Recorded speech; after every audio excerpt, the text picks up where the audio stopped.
You think you've seen the worst of the French Revolution? Forget the guillotine. One woman was torn apart not by a blade, but by bare hands. This isn't just a story of death. It's a story of supernatural loyalty.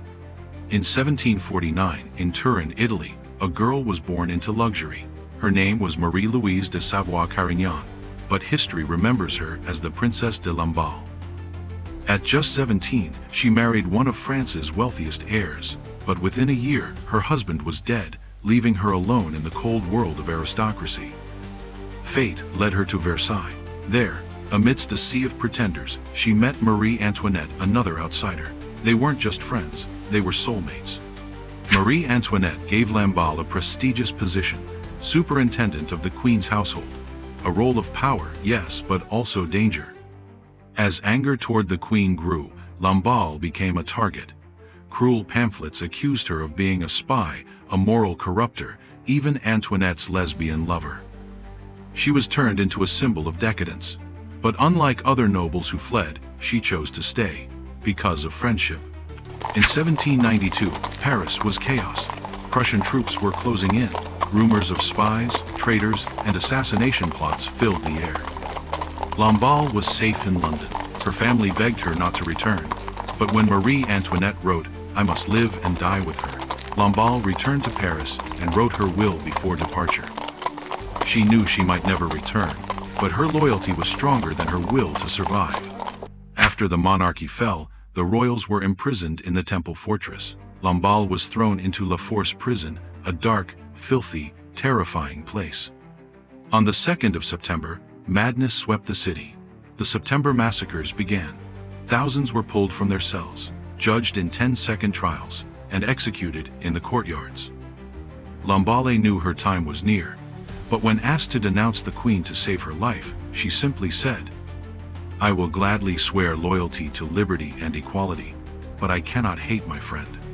"Let her be set at liberty," the tribunal said. But it was a code. Outside, the mob was already waiting. They charged like animals. One hammer blew to the back of her head. Her cap fell. Another hit her forehead. She collapsed. Within minutes, she was mutilated. They cut off her head, stripped her naked, and dumped her body in the street. This was no mere murder. It was a ritual, brutal, symbolic. The mob impaled her head on a pike, but it wasn't over. They paraded it through the streets, chanting, and marched to the Temple fortress. "Marie Antoinette, come see your dearest friend." Whether Antoinette saw the head is uncertain, but just hearing about it made her faint. They didn't just kill Lamballe, they shattered Antoinette's soul. From that horrifying death, a wave of rumors followed. Was she raped? False. Were her breasts cut off? No evidence. Was her head styled before being shown to the Queen? Pure fiction. All propaganda tools to create monsters or saints. But by focusing on those tales, we forget she was a real person. A woman who died rather than betray her friend. Princess de Lamballe wasn't a general. She didn't start revolutions or write manifestos. But her death shocked Europe. One word, no, echoed through time as a slap to extremism. She didn't die because she was nobility. She died because she became a symbol, and symbols aren't allowed to live. If this story resonates with you about friendship, loyalty, or mob cruelty, leave a comment. Which part of this tragedy moved you the most? What should history really remember? To help legacy stories grow, please subscribe and like to motivate legacy stories to make more engaging history videos. Thank you for joining us.